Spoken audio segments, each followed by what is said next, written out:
Bem-vindos à Cabine do Filme, o programa do podcast Rabiscos. Eu sou a Carolina e hoje o nosso convidado está voltando para o nosso programa. E se preparem, porque ele vai voltar mais vezes também, porque eu não canso de fazer convites para esse menino. Então, antes de eu entrar no tema e fazer uma introduçãozinha para vocês da ideia, quero recepcioná-la e desejar bem-vindo à nossa cabine, Vitor. Muito obrigado, Carol, mais uma vez. Virei quantas vezes você quiser. Você já participou lá do nosso também, está convidado a voltar quando tiver um tema mais ameno, né? A gente está pegando uns temas pesados, mas vamos lá. Hoje vai ser bem divertido, que é um tipo de cinema que abriu o caminho para o cinema para mim. Então, mas vou deixar você fazer a introdução, por favor. Quando eu pensei nesse tema, eu pensei no Vitor na hora, porque eu sei que ele gosta muito desse tipo de filme também.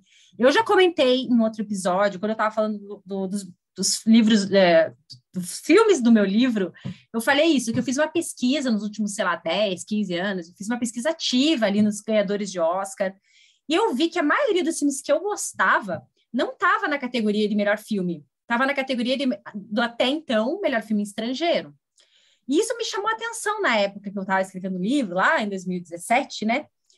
Porque eu falei, gente, mas espera aí, né? Por que me atrai mais essa categoria que não me atrai na categoria de melhor filme, por exemplo? Né? E ainda que muitos anos o melhor filme eram 5 só, né? Não tinha tantas opções como tem hoje, que a gente até vai comentar um pouquinho sobre isso também.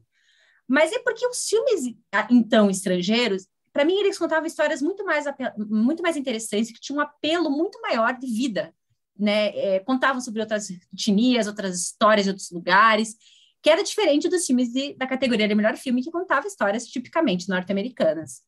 Então, para fazer digamos assim, um esforço histórico, usando um termo mais jurídico aqui, eu quero explicar um pouquinho para vocês que eu pesquisei isso também, que eu não sabia, que o Oscar, né, é de 1929. Isso existiam algumas categorias. Entre 48 e 56, os Estados Unidos começou a premiar alguns filmes que, para eles, eram estrangeiros, filmes não em língua inglesa. Mas era muito assim, honorário, uma coisa que se destacava a outra. Imagine, só em 57 eles instituíram a categoria de melhor filme estrangeiro. E que era uma categoria que visava dar uma maior pluralidade para o cinema, né? Mas ainda assim ficou de 57 a 2020 com esse nome de estrangeiro. 2020, acho que fruto, né, de todos esses movimentos, né, do Me Too, do Oscar So White lá, que eles estavam querendo deixar mais plural, até integraram, novos integrantes entraram na academia, mulheres, negros, né, minorias, LGBTQIA+, e eles mudaram o nome de Estrangeiros para melhor filme internacional, querendo dar uma ideia de maior globalização mesmo, não é tipo estrangeiro, é uma coisa mais internacional mesmo. Eu acho que continuaram maravilhosos os filmes, só que teve uma mudança significativa, que os filmes do melhor filme internacional também puderam passar a ser considerados para melhor filme. E com isso, o reflexo direto foi Parasita também, ganhar o filme, Roma concorrendo nessas categorias, né? Então, assim, acaba que para mim está se misturando essas categorias assim agora. Eu ia falar mais dos passados, eu quero que a gente fale sobre os filmes desse ano, mas também revisite filmes dos outros anos também, que às vezes não ganharam, mas concorreram, porque acabam ficando esquecidos no churrasco mesmo, assim. O pessoal foca no filme principal e esquece essa categoria que é muito emblemática, inclusive a gente vai falar em outros episódios sobre as outras categorias esquecidas, como documentário, animação, que são categorias muito boas também. Mas falei aqui mais que o Homem da Cobra, vou passar para o Vitor aqui falar para a gente o que ele acha dessa miscigenação das categorias aqui, e do Parasita, e do Roma, antes a gente entrar esse ano especificamente. Vai lá, Vitor. Então, como eu falei só passando no começo, é o tipo de filme que me atraiu para ser um cinéfilo. Porque, claro, de criança a gente vê muito filme americano, né? Pelo menos a gente via, né? Sessão da Tarde e tudo mais, né? A gente é fruto, né, de toda a força americana que tem no planeta todo, né? Nem só no Brasil.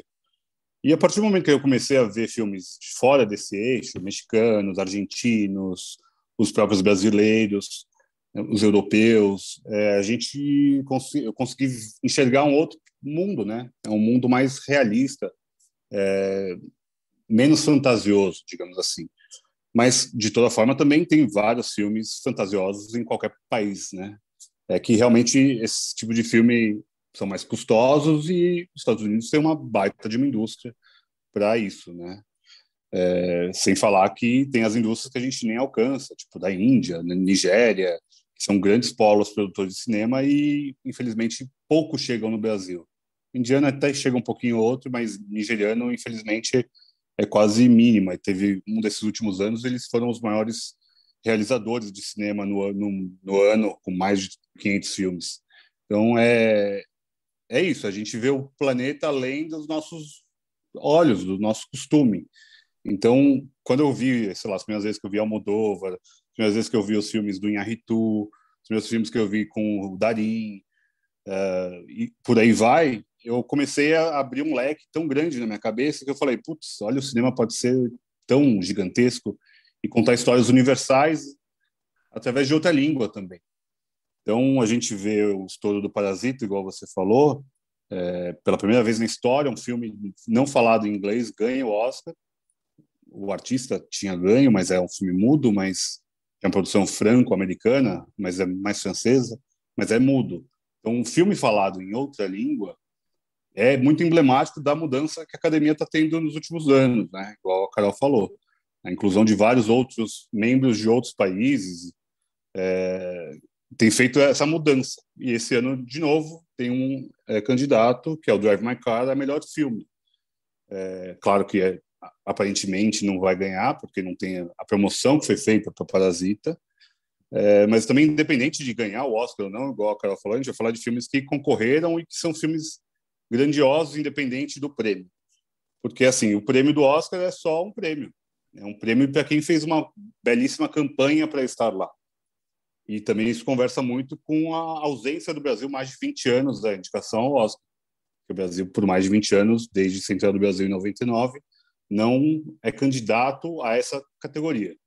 A gente teve Cidade de Deus, mas é um caso à parte, por conta até da não escolha de Cidade de Deus pelo Brasil naquele ano, no ano anterior, no caso, em 2003. O Cidade de Deus não foi escolhido em 2003, daí para 2004 eles viram o potencial do filme, fizeram uma campanha, um lançamento lá nos Estados Unidos, com uma grande campanha e concorreu à direção, incrível, para o Fernando Meirelles, roteiro adaptado, edição, e, se não me engano, fotografia, do Charlone, que é um uruguaio.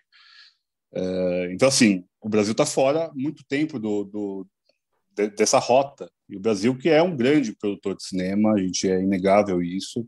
A gente já teve outras candidaturas super importantes, como o Pagador de Promessas, que ganhou Palma de Ouro em Cannes, o Quatrilho, O Que É Isso, Companheiro, e depois só. Depois também teve a perda, né, do Central do Brasil, como eu já tinha falado. Então, desde Central do Brasil, a gente está fora. É muito absurdo. Porque o Brasil é um grande produtor, só que, infelizmente, as escolhas demoram muito a ser feitas aqui no Brasil, é feito por um comitê muito pequeno, eu sei que tem muita gente trabalhando para isso mudar, só que ainda não mudou. E imagina, esse ano a gente tem um filme do Butão, o país do Butão, um dos países mais pobres do planeta, tá lá colocando a sua cara ao mundo, né? Abriu o botão e se inseriu dentro da academia. Então, assim, eu acho que ver esse mundo dessa outra forma é brilhante, Carol. A gente sabe que a grande maioria também dos vencedores antigos é europeu, que também tem essa força da Europa, também rica, também grande produtora de cinema, grande influenciadora de cinema, principalmente com Novelli Vague, o cinema italiano, e depois o Bergman também, com a Suécia. Então, tem todo um peso também financeiro que a gente está falando. Mas, a princípio, é isso. Vamos adentrar esses filmes? Primeiro, eu quero dizer que vocês ouviram agora porque eu convido o Vitor para tudo, que, cara, sabe muito do que ele está falando, né, gente? Então, assim, ele só brilhanta aqui a nossa conversa. E, sim, ele falou uma coisa que é muito real, assim, não é porque os filmes não concorrem que eles não são bons, é porque eles não têm campanha. ou não concorrem ou não chegam lá, porque tem listas, né? Short lists, eles vão tirando até ficar os que são indicados. E eu acho que o Oscar é bom e é ruim. Cada vez eu acho que ele é mais para ruim do que para bom, porque assim, as pessoas acabam ficando muito limitadas a assistir os filmes do Oscar, os 5, 10 filmes ali, ou 9, sei lá, e não vem toda a gama de outros filmes que foram lançados aquele ano, que às vezes são muito melhores, mas não tiveram força para chegar lá. Então, o Vi falou agora das questões dos filmes brasileiros. Gente, Deserto Particular, esse ano, eu já comentei rapidamente dele em outros episódios. Para mim, foi um dos filmes assim, mais bonitos que eu assisti assim, nos últimos tempos. O filme brasileiro sensacional. Se fosse em outra língua, teria feito mais sucesso no Brasil, com certeza. Porque as pessoas, né, a gente tem essa mania de valorizar o que é de fora e o nosso deixar meio de lado. E é um filme bonito que toca temas difíceis de serem tratados com tanta delicadeza, temas polêmicos, questões super que acabam conversando com a gente mesmo sobre viver a nossa verdade, sobre ir atrás do que a gente quer, sobre deixar os desejos, né, serem concretizados, para fazer o link com o episódio do desejo que eu fiz com o Cris. Então, eu acho que a gente tem que dar uma chance também para esses outros filmes, a gente tem que dar uma chance para as outras categorias mesmo, não deixar se limitar pelo que o Oscar está querendo nos dizer, basicamente isso. Então, assim, para a gente começar falando, já que o Vitor falou do Drive My Car desse ano, fala dele então, para a gente fazer esse link agora com os filmes já desse ano mesmo. O Drive My Car, só pelo fato de estar concorrendo ao melhor filme, ele se torna o grande candidato a ser o vencedor do melhor filme internacional. O Hamaguchi fez 2 filmes no mesmo ano, lançamento no ano passado, os 2, que são incríveis. Eu não conhecia esse cineasta japonês. O Japão que tem também uma grande tradição já em cinema, foi vencedor em 2009 com A Partida, que é belíssimo filme sobre luto, sobre morte. Há alguns anos atrás, Assunto de Família também concorreu. O Japão tem uma grande força, tem um cinema clássico também, que a gente não pode negar, sem falar das animações, né, que também são filmes e a gente acaba esquecendo. Tem as animações brilhantes do Estúdio Ghibli, tem outros estúdios também grandiosos que fazem isso ser muito... É um cinema, é cinema, não dá para falar outra coisa, é cinema. Então, Drive My Car é um filme longuíssimo, são 3 horas de filme, é um filme que você precisa estar preparado, ouvir uma língua tão distante da nossa é difícil, mas assim, a história que ele conta é muito bonita, fala sobre teatro, fala sobre perda, sobre desejos, sobre segredos de um relacionamento. Então é um filme que vai se desencadeando bem aos poucos, com muita calma, dentro desse carro também, esse carro que é emblemático no filme. Não vou ficar falando spoilers aqui, mas é um filme que é um filme grandioso e que ele cresce. No momento de a gente vai vendo o filme, vai vendo acontecer aquele drama daquele homem e da motorista dele que se desenrola no filme. É um filme muito bom, cara. É muito bom mesmo. O Hamaguchi também está indicado a melhor diretor. Então, assim, ele é o grande candidato, ele é o grande favorito ao melhor filme internacional esse ano. Eu acho que não tem nem como falar que ele não vai levar, mas muito também pelo que a gente está falando da campanha. Foi uma campanha muito grande feita lá para Drive My Car. Quem está acompanhando aqui o podcast sabe que eu virei fã, assim, de carteirinha de filmes japoneses, assim. A Partida tá no meu livro, inclusive, eu vi, e era daqueles filmes que eu não consegui terminar e ver, porque eu não parava de chorar, eu não conseguia ler legenda. Então, eu tive que, tipo, parar o filme para chorar, porque eu não conseguia ler. Desse nível, assim. E eu assisti muito anime ano passado, também tem os episódios temáticos que eu fiz com o Roberto, e essa cultura deles é muito interessante. A gente demora alguns minutos, né, Vi, para entrar nessa cultura, talvez de 3 horas a gente demore um pouco mais, mas quando a gente entra, a gente é levado, né? Você mergulha numa filosofia toda. Você falou uma coisa que é importante, é a legenda. Esse é um dos grandes entraves para entrar nos Estados Unidos, que é um país que não lê legenda. Não tem esse costume, né? Porque eles consomem só os filmes dele, eles têm uma parte de dublagem também muito grande, igual tem aqui no Brasil. Teve toda uma polêmica recente sobre dublagem e filmes legendados. Mas isso é um entrave para eles, não há dúvida nenhuma sobre isso. Por isso que até a força dessa nova leva de votantes fora dos Estados Unidos é tão importante para trazer outros filmes à tona mesmo, né? Sim, é uma coisa que se retroalimenta, né? É. Não, antes de eu falar, só para completar o que você falou, e uma coisa que eu lembrei também, porque é isso, né? Antes só tinham filmes americanos, norte-americanos, porque os votantes eram basicamente homens brancos norte-americanos, né? Que eram as pessoas que mandavam ali, ainda mandam, mas enfim. E à medida que eles foram aumentando as pessoas por detrás, né, os que votavam, os que escolhiam os filmes, foram colocando outros membros na academia, os filmes também foram sendo pluralizados, né? É uma coisa que se retroalimenta e também foram tendo mais chances, foram dando mais visibilidade. Eu acho que uma coisa puxa a outra, assim. É toda uma contingência de coisas. Não é só os filmes tiveram que trabalhar sozinhos para chegar lá. Não, a academia também tem que fazer um movimento para ter membros integrantes que falassem, ó, tem aquele filme também, tem aquele país, vamos enxergar, vamos ver, vamos trazer. Eu não sei como é que isso funciona lá dentro, mas eu presumo que seja assim, porque mudou muito o panorama da academia nos últimos anos, né? E outra Sem coisa, dúvida, cara. Sem né? dúvida. E outra coisa que eu lembrei também para falar para o pessoal que não sabe, o filme de melhor filme hoje em dia internacional, né, o antigo filme estrangeiro, não vai para o diretor, não vai para o produtor, como vai o melhor filme, vai para o país. Então, quem ganha é o país. Então, é a campanha que o país faz. O país tem uma comissão que escolhe qual filme vai representar o país daquele ano. E a gente sabe Copa do que nem Mundo. sempre, né? E a gente sabe que nem sempre é o melhor, né? Vide, né? Gwyneth Paltrow e as confusões brasileiras à parte, né, gente? Vamos lá, né? Só para jogar assim. Não, você vai abrindo caixinhas, daí você me abriu e me lembrou de outra coisa, que é muito recente. Teve uma sequência de 3 anos que os cineastas mexicanos ganharam o melhor diretor. O Iñárritu, o Cuarón e o Del Toro. Então, assim, claro, eles fizeram os filmes ali, quase todos eles, se não me engano, americanos já mesmo, Uhum. menos Roma, mas é ver a força, claro, e é a lógica dos Estados Unidos. Vamos trazer esses caras para cá.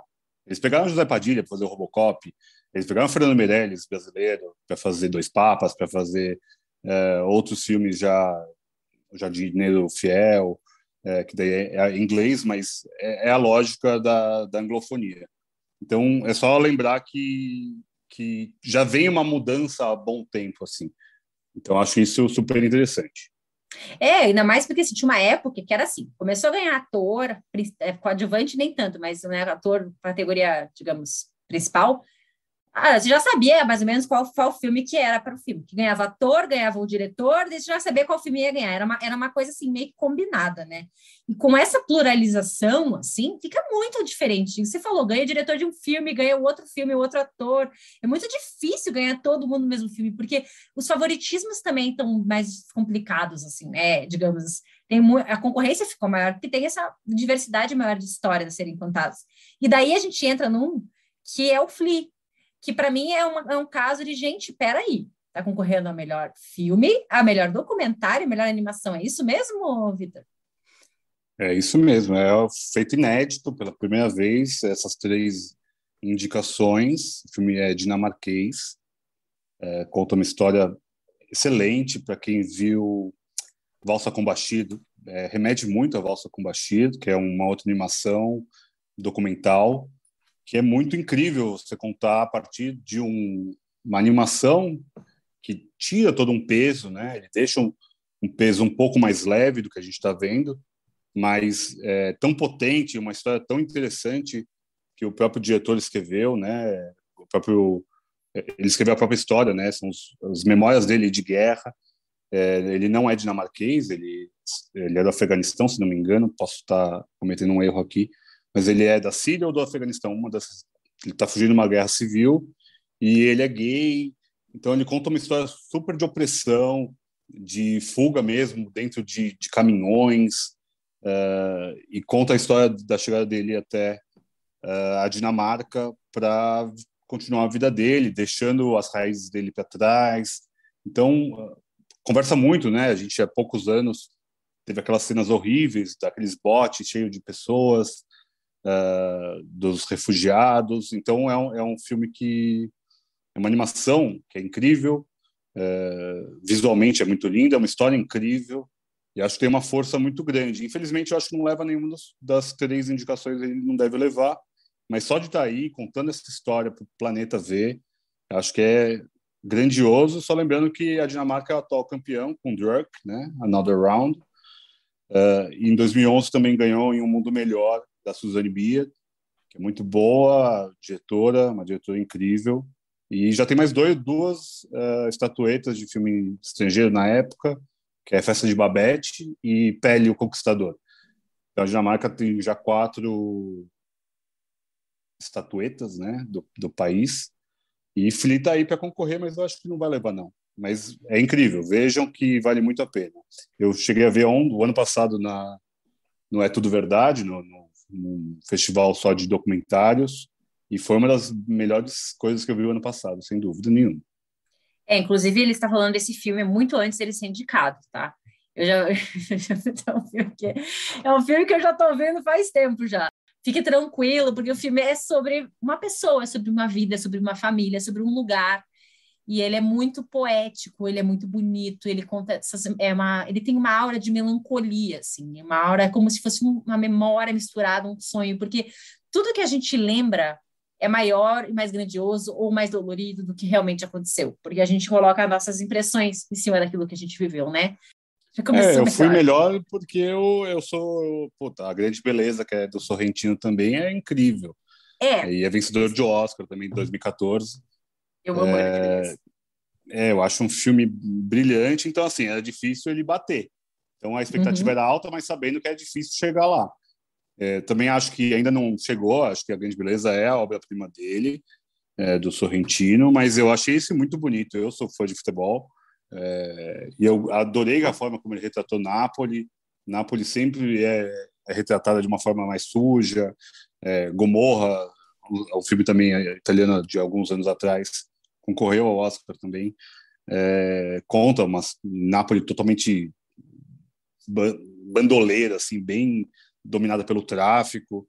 E é uma região renegada na Itália, é uma região mais pobre da Itália, que vive muito na época da pesca, né, da parte marítima ali, porque é o fim da bota.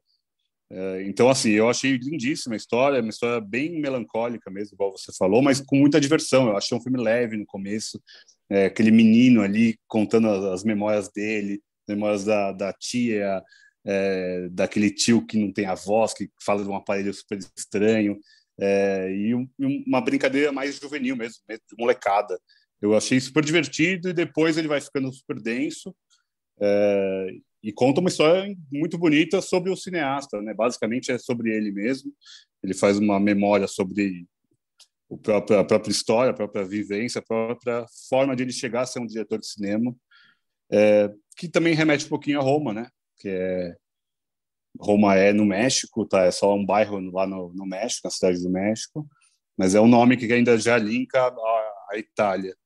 A Itália tem 14 Oscars, é o maior vencedor de Oscar internacional.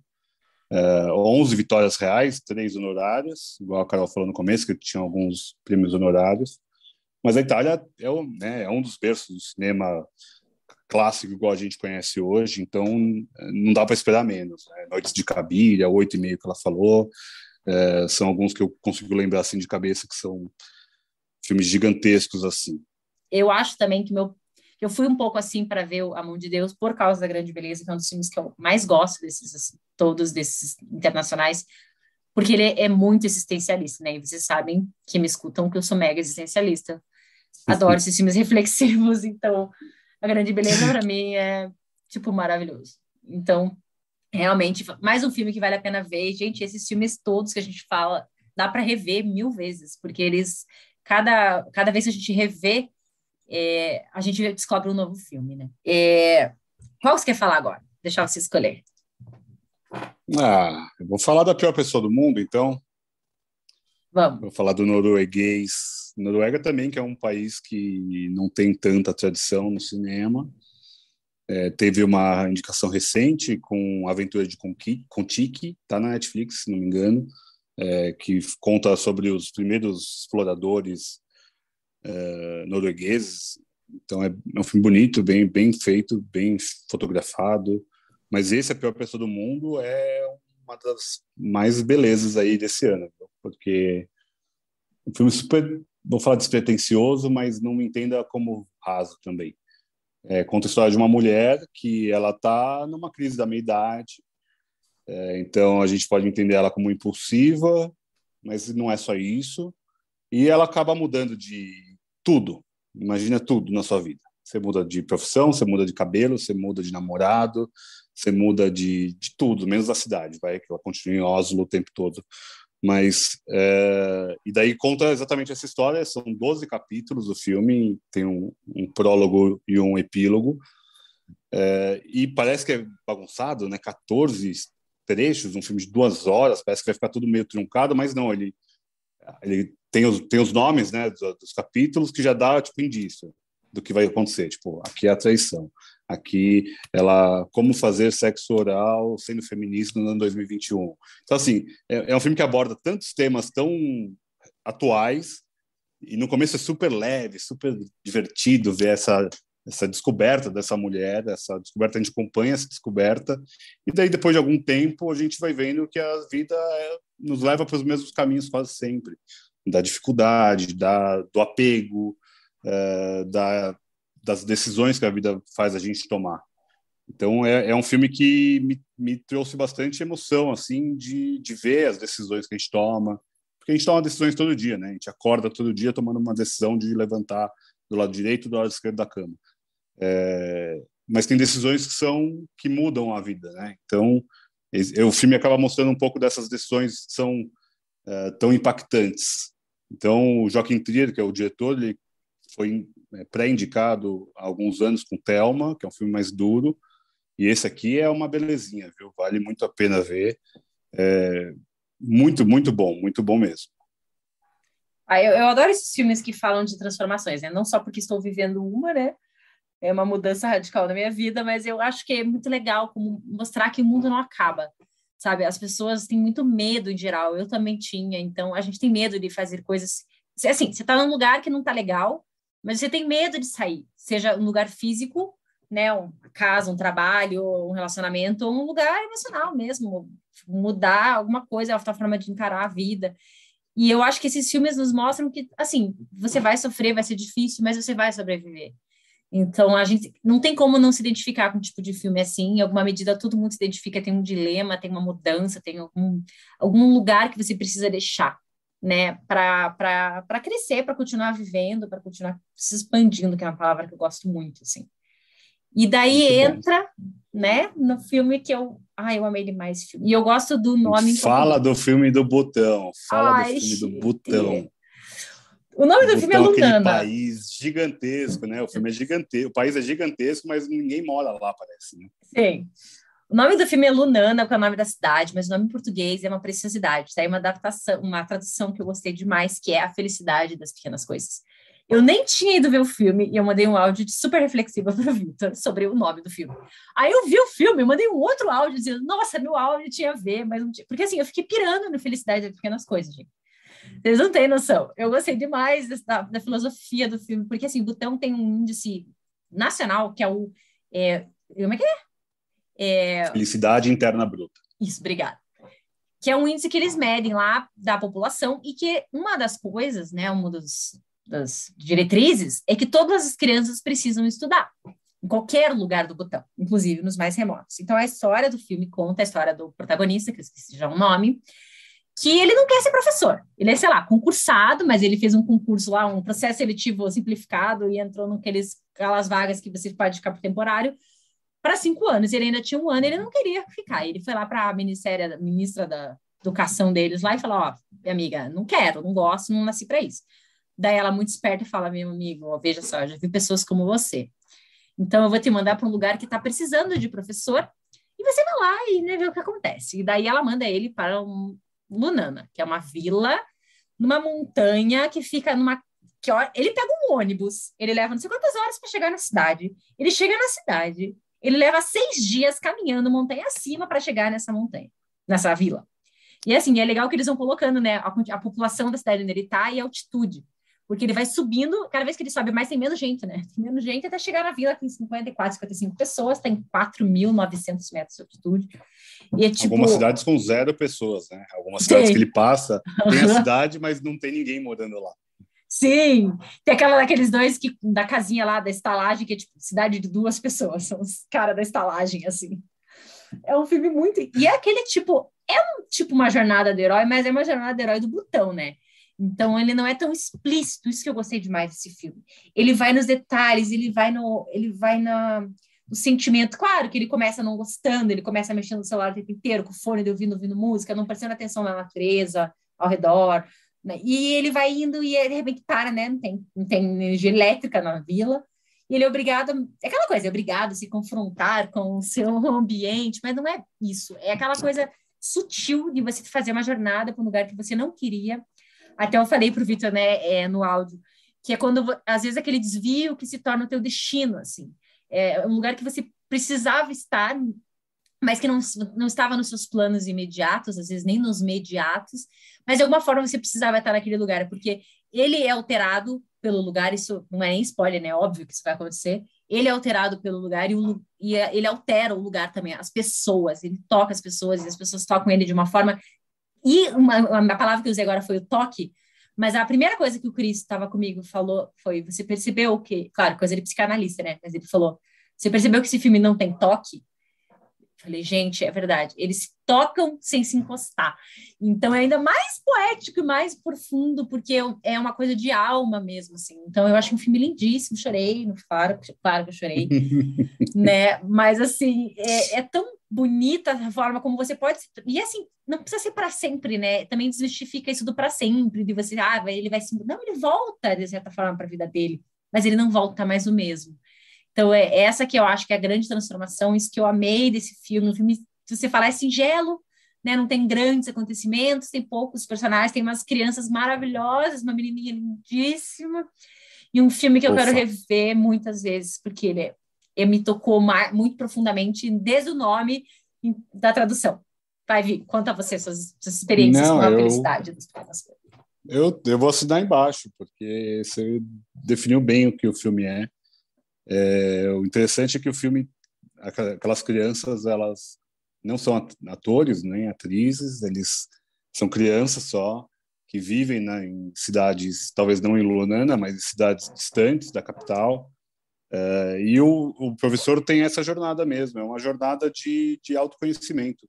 Não diria nem de herói, porque não vejo ele ali como um herói. E eu acho que é interessante também o questionamento sobre a política local, porque o Butão era conhecido no planeta por conta da felicidade interna bruta.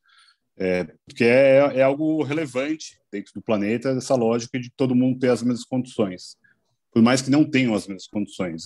Só de ver a moradia, a gente já consegue ver a diferença de acesso, de qualidade de informação, de obrigação de trabalho como uma criança.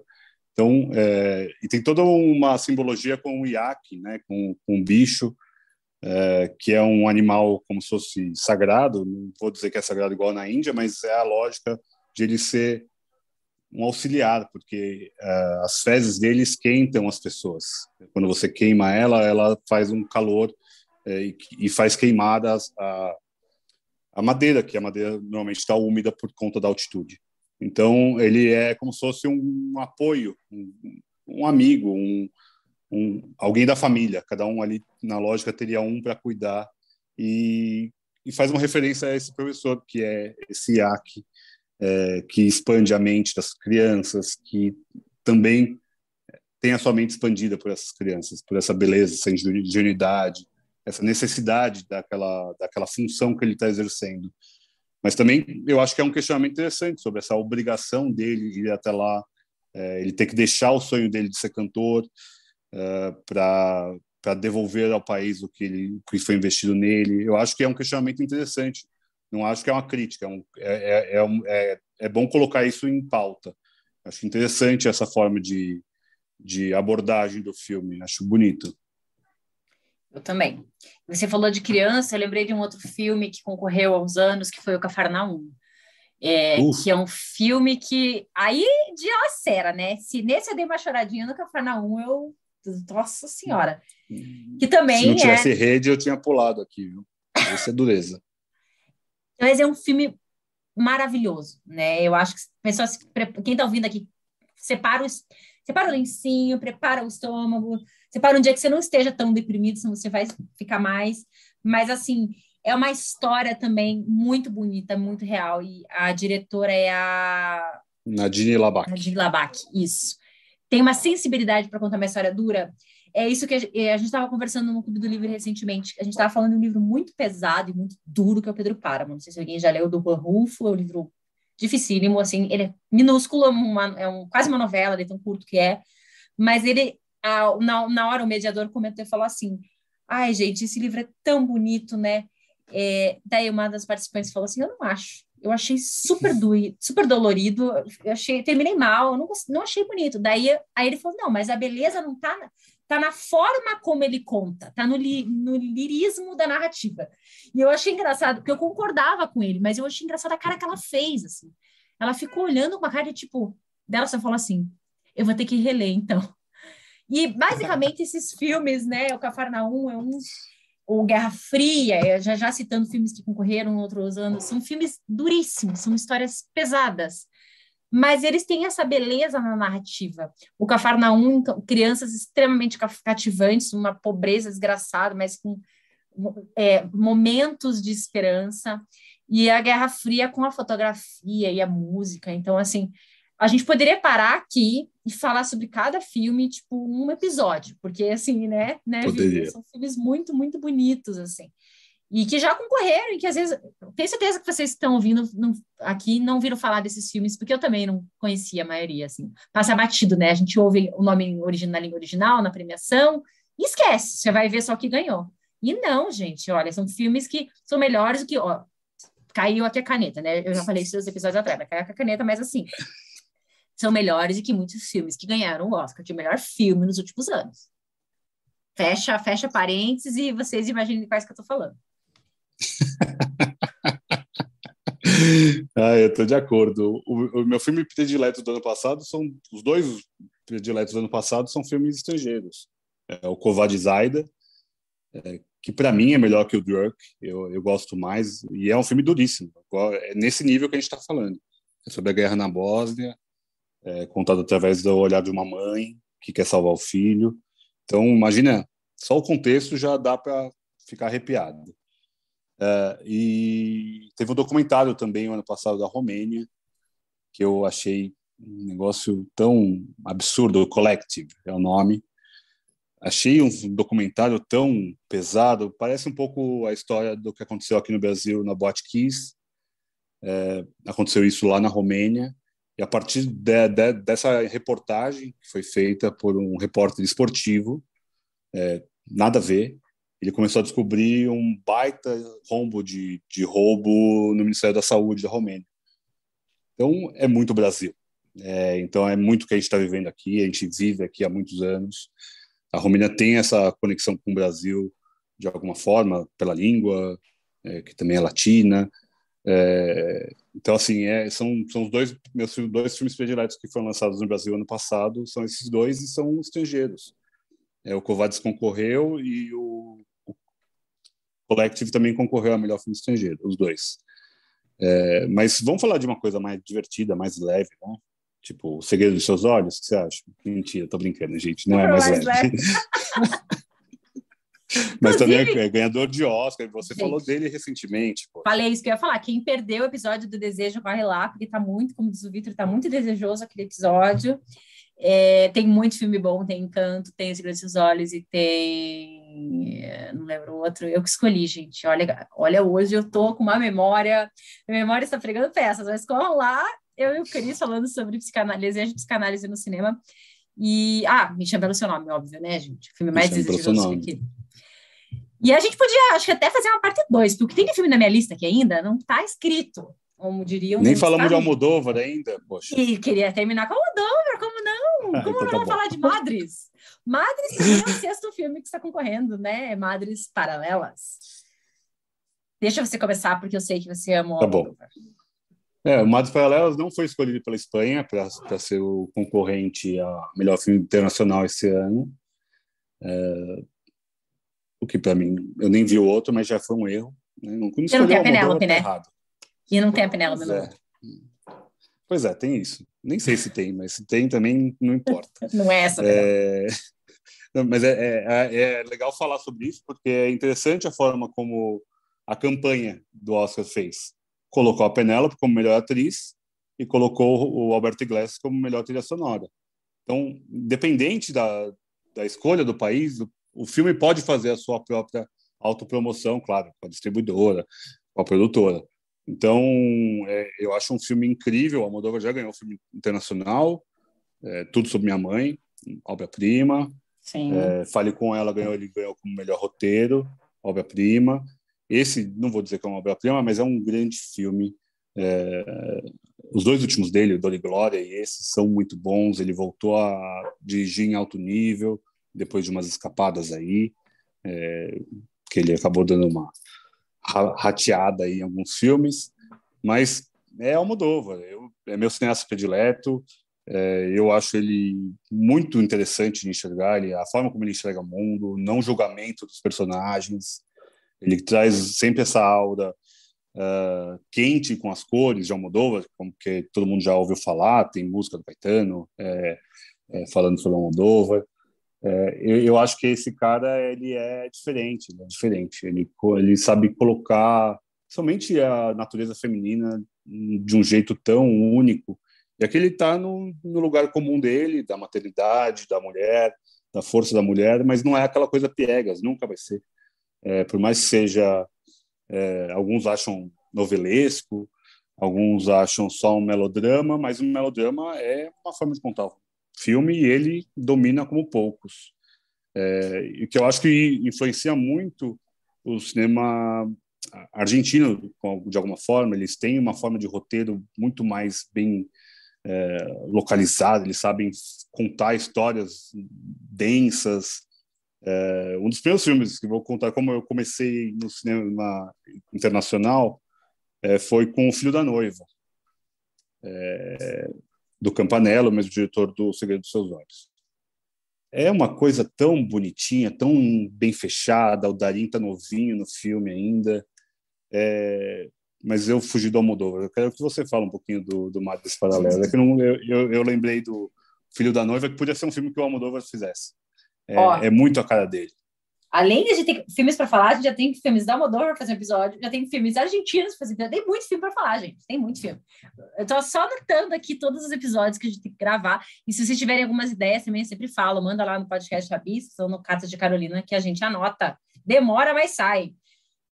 Mas, assim, eu amei Madres Paralelas. Eu gosto demais do Almodóvar. Eu acho que tem gente que ama demais e tem gente que tem preconceitos demais. Então, assim, para quem tem preconceitos, eu digo, veja mais de um filme e tenta entender.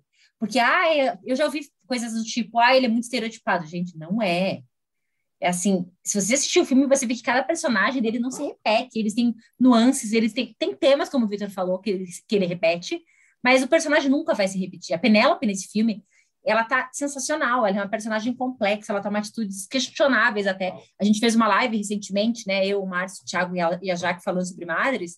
Cada um teve uma percepção diferente dos personagens, das escolhas tomadas, das situações, das motivações. Então, isso é Almodóvar. É gerar discussões, é fazer você levar a tua visão de mundo para dentro da história e debater com os personagens ali. E se apaixonar pelos personagens, odiar os personagens. E eu acho que Madre veio um pouco menos nessa intensidade, porque trouxe essa questão do país, essa questão da pátria, essa questão da guerra, dos mortos de guerra, das perdas da guerra, do encontrar aqueles mortos para conseguir cicatrizar uma chaga do país, e ao mesmo tempo ele misturou isso com a história das personagens da Penélope e da outra menina, que eu não sei o nome da atriz, mas também está super bem, e elas entram ali numa coisa que mistura um pouco, assim, a dor delas é a dor do país, e a dor do país é a dor delas. Então, foi um filme um pouquinho mais político, diretamente político, talvez claramente político, e ao mesmo tempo teve essa densidade que não tinha há um tempo mesmo. Eu acho que tudo bem ele errar, ele é o Almodóvar, ele pode errar o que ele quiser, que a gente perdoa, né? Não, ele pode fazer o que ele quiser. Pode fazer o que ele quiser. E eu fiz questão de trazer esse filme, mesmo ele não concorrendo ao melhor filme internacional, por causa do que o Victor falou. O filme não concorre, mas a Penélope está nas 5 melhores atrizes e o compositor está na melhor trilha, né? É trilha? É, né? É trilha. Então, assim, para vocês verem como o filme tem nuances e tem às vezes a pessoa escolhe, às vezes não, talvez se tivesse 10 filmes, né, ele tivesse entrado, não sei se a Espanha tivesse indicado, não sei, são muitas circunstâncias, mas é um filme que vale a pena ver. Ainda bem que existem streamings e ainda bem que existe concorrência, que eles correm para comprar alguns filmes, e já está disponível na Netflix, está fácil de acessar. Inclusive, fica a dica para quem ainda não sabe, não só entrou Madres Paralelas, como uma renca de filme do Almodóvar. Os mais famosos, Quase pelo todos, menos, estão lá, né?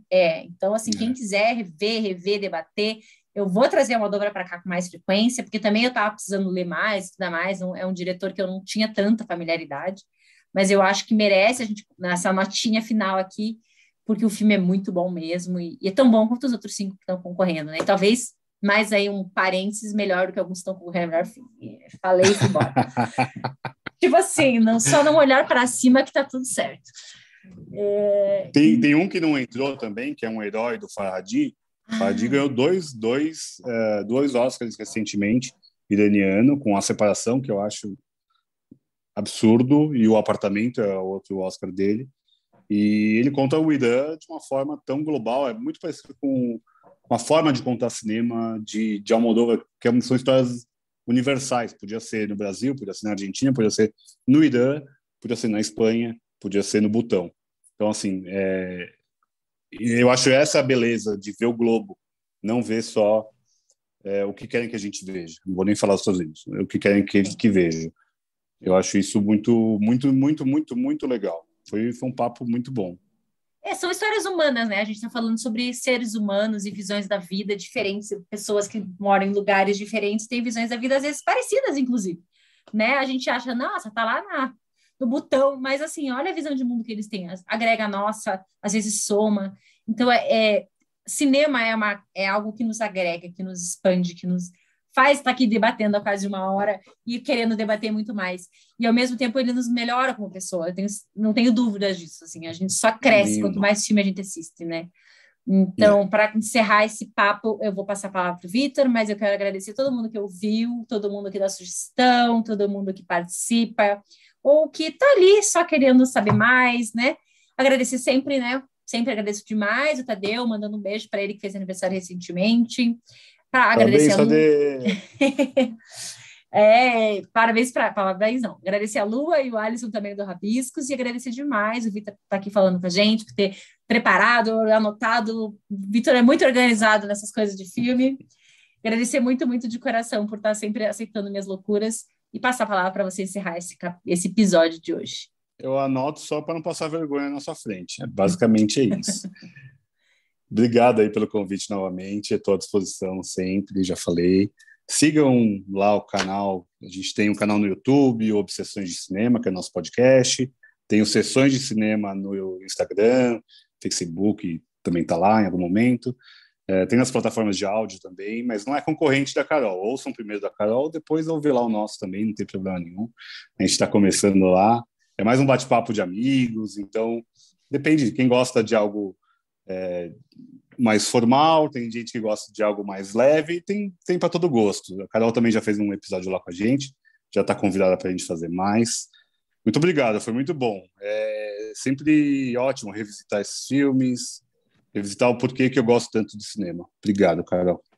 Fazendo um adendo, Obsessões, tem que ouvir o meu primeiro, que é na quinta, porque Obsessões normalmente sai na sexta. E vale a pena, eu sou muito fã também dos meninos, eles arrasam demais e sempre aumentam minhas listas de filmes. E que eu ia falar, não sei o que ia falar, mas como todos os filmes da Marvel, né, o Vitor vai voltar. Bom, um beijo para vocês.